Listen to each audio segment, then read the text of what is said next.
Hello,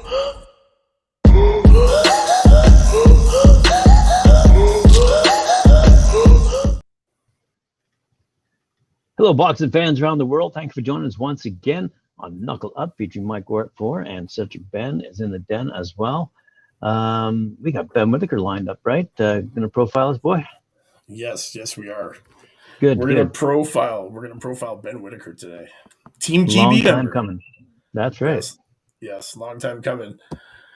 Let's get right into it. I guess while we're waiting for Cedric, Benjamin Whittaker, born the 6th of June, 1997, is an English amateur boxer who is affiliated with Firewater ABC. In 2018, he was picked to represent England in the 2018 Commonwealth Games, which took place in Australia's Gold Coast. In 2019, he was selected to compete at the World Championships in Russia, where he won the bronze medal after losing by unanimous decision in the semifinals. In 2021, at the men's lightweight category at the 2020 Tokyo Olympics, Whittaker won the silver medal against Arlen Lopez, who won gold. Whittaker tweeted, in quotes, "You don't win silver, you lose gold. I'm very disappointed. I feel like a failure." Distraught from failing short of the gold, he refused to wear the medal at the ceremony. However, he vowed he would return to win gold, saying, "I'll come back, trust me." Whittaker's passionate reaction drew mixed reactions, but most people were empathetic of Whittaker's reaction. English media personality Piers Morgan tweeted, "Love this. Finally, an athlete at these Olympics prepared to tell the truth about competing in elite sport. Good for you." That being said, this kid, honestly, you know what? He's a young guy. He's won silver. His footwork is very fancy. And this is all because as a kid, he was in ballet. He took ballet. He also took ballroom dancing and break dancing. At a young age, his dad signed because he suffers from ADHD. School really wasn't the thing.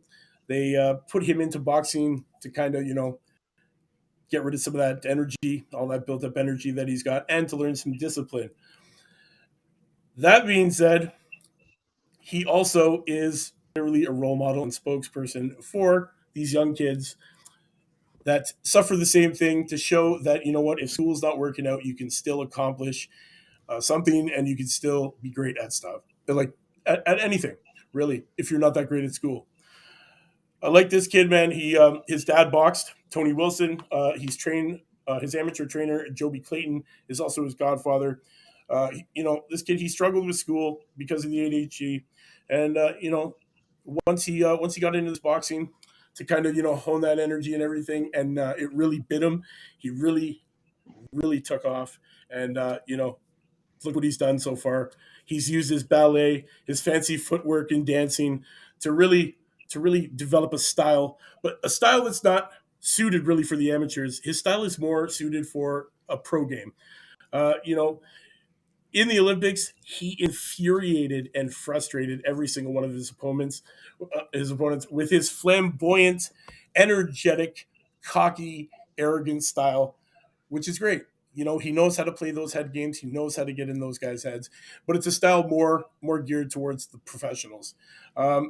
His power, I have a question mark with it. It will be interesting to see him, plant his feet more in the pros, and really start to use that power.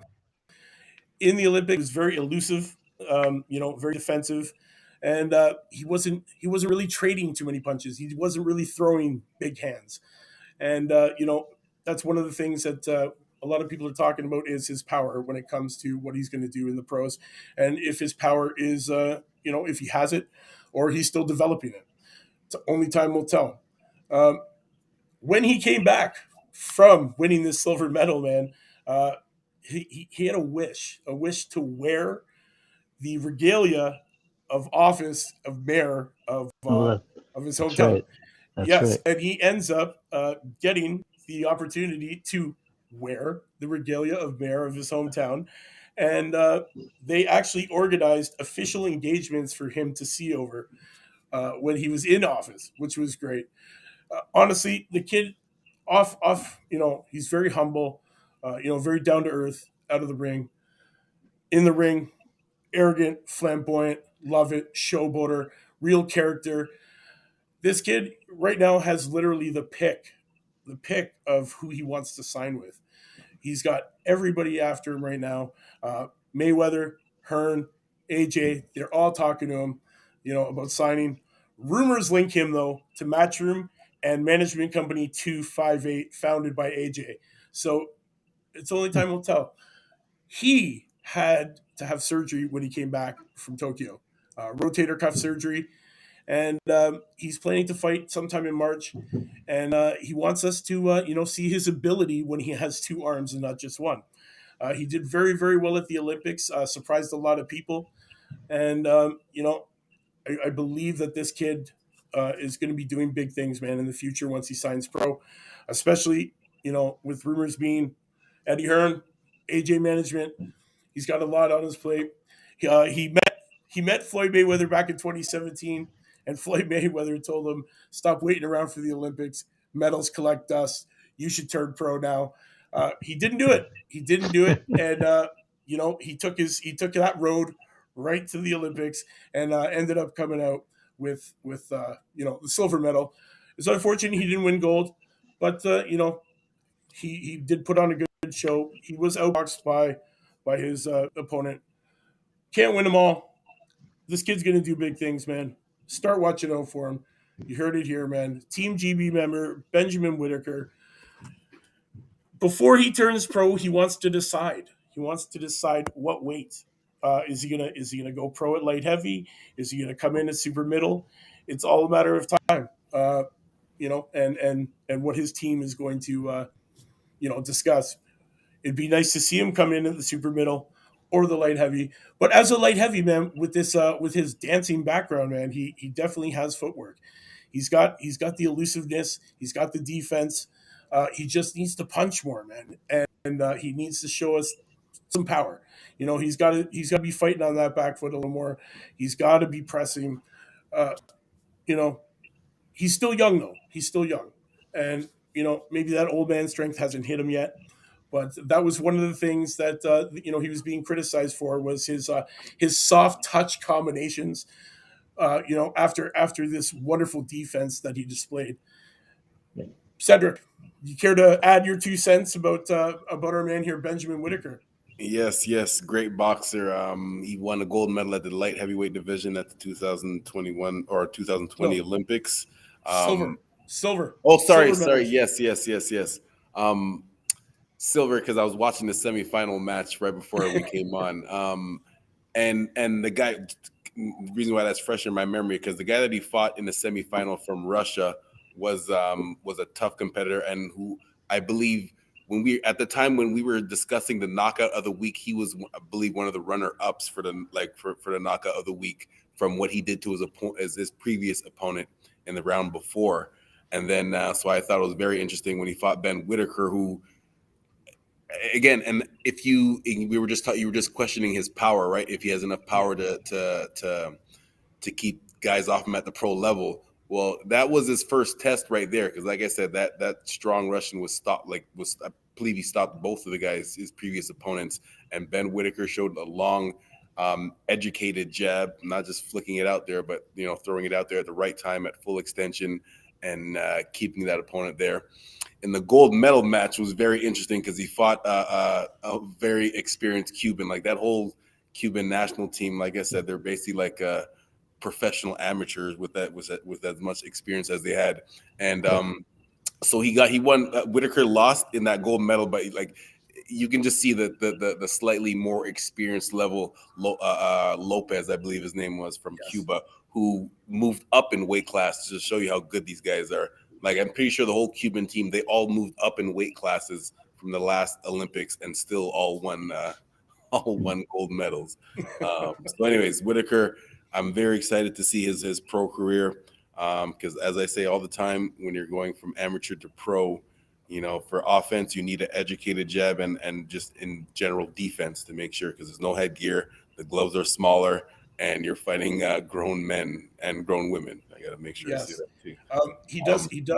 He does show advanced level movement and punch selection. It's just that whole, he was very soft touch with his combinations. He does have that elusiveness. It's whether or not the power comes into question, and only time will tell. Also, he was injured. He's had that rotator cuff surgery after coming back from the Olympics. Was that maybe one of the reasons why we didn't get to see the power? Only time will tell. Rumors are Matchroom and 258 are going to be guiding him through his career. So He hasn't officially signed with anybody yet. no, he hasn't officially signed yet. He's still trying to finalize whether or not he wants to come in at light heavy or super middle. And you know what? My hat's off to him, man. He's got everybody knocking down the door wanting to sign this kid, man. AJ Mayweather, Eddie Hearn. Yeah, I was about to say that's probably why he's hesitating. He might. And I know our boys from the last bell would love this if he signed with an American promotion. That'd be very interesting if he signed with like PBC or Showtime or something like that. He also raps. Here's another thing. He's got an Instagram handle, Benzo. He's a rapper. Him and his friends started this group. He uses it as an escape when boxing becomes too much. So he uses it as an outlet, to calm down, relax, and get himself back into the swing of things. It's great that he has an outlet. It's great. The kid took ballet, man. And he's quotes. He was worried about his friends seeing him while wearing these tights on his way to his ballet. But you know what, man? It don't matter. It's paid off for him big time. The kid's got great footwork. He's got footwork great and elusiveness. Yeah, that elusiveness, that all comes from that dancing background, man. He played soccer, he rode horses, he's athletic all around. I can't wait to see his style in the pros, infuriating and frustrating all these new guys. It's going to be great, man. He's got a great style, a great personality to frustrate people and get inside people's heads, man. He's got that part of the game down. I know he hasn't officially signed with anybody, but is there has he done any interviews with any possibilities, saying any possibilities we might see? Rumors say that he's linked to Matchroom and he's going to be managed by 258, which is AJ's company. So him and Anthony Joshua are friends. They talk all the time. Anthony Joshua loves his kind of, his style, his way of boxing. It's very team GB unorthodox kind of style of boxing, and Joshua likes it. And they've stayed in close contact. And rumors are that he's going to be managed by 258, and that he's being linked to Matchroom. So he hasn't announced it yet. I haven't found it yet, but as soon as we do find out, we will let everybody know. That's for sure. I can't wait to see this kid. 100% health. Rotator cuff surgery. He says he was fighting one-armed in the Olympics. Let's see what he does in the pros with two. If he's done this much so far, it is what it is. And honestly, he got a lot of flack for that whole not wearing his medal at the ceremony and all that. He's redeemed himself, but you got to understand the frustration of somebody who's trained so much, sacrificed so much to get there and to lose it at that last stage, and not just lose it. It was close. It could have went either way. It could have went either way depending on how it was scored. I'm sorry. I know you went through it already, but what was the story behind it? Why did he? He felt like a failure. He felt like second place is first loser. Yeah, what I mean? That's how he sees it. In his defense, I believe, I'm not 100% sure, but for some of the gold medal matches, they had the ceremonies like right after the match happened. So I mean, if that was the case there, his emotions are still high off of like literally as soon as the match is done, like within like 2 minutes, they're already starting the ceremony. So like, it's not even 10 minutes has gone by since he stepped out the ring. So those emotions are still running high. So I can understand, at that moment, he's like, I don't want this garbage second place sitting. Like, obviously now, months later, he wakes up and realize there's only one person in this entire planet that can say that they're better than you at the moment. So that's something that you can still be proud of, right? So right. Yeah. But you know what? he's redeemed himself, man. He enjoys the whole experience that the Olympics gave to him. He appreciates the medal, you know. But it's just, it's got to suck. I understand where he's coming from. He wanted that gold. He's not gonna feel whole until he's wearing championship belts around his waist. That's just the kind of work ethic and the dedication that this kid has.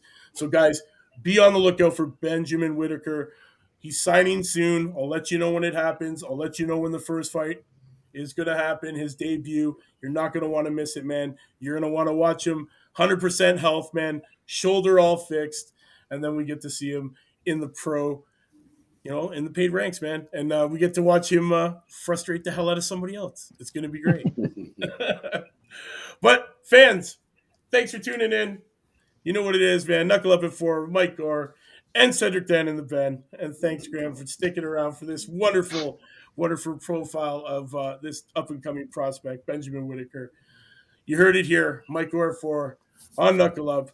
Don't forget, tomorrow we got Hannah Bagley in the house. You're not going to want to miss that. Join us for that wonderful live interview with her. And again, Friday, Hannah Rankin. You heard it here. We'll see you tomorrow. Same time, same channel.